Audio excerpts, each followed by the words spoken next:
Saat perjalanan keliling Sumatera Barat bersama Amir Hamzah Mikel Bali beserta rombongan, beliau pernah bilang, satu hal yang sangat sulit saya lupakan selama berjalan keliling Sumatera Barat ini, kulinernya benar-benar enak.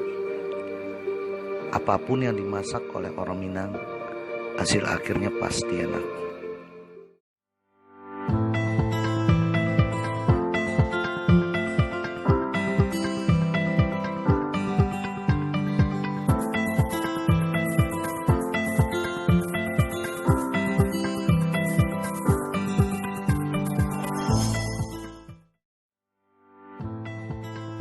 Menurut saya, kuliner itu adalah merupakan suatu karya seni cita rasa yang tinggi, yang dihasilkan oleh suatu peradaban manusia yang telah maju. Minangkabau memiliki potensi ke arah itu.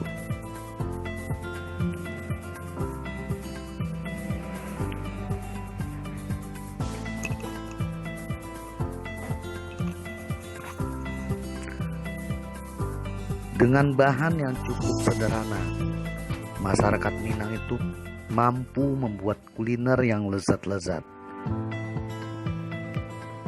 Bukan tentang alamnya yang indah, tapi tentang kulinernya. Minangkabau itu lebih dikenal orang tentang kulinernya yang lezat-lezat. Sementara event-event akbar yang bertemakan tentang kuliner Minang bisa dikatakan kurang mendapatkan perhatian dan jarang diadakan.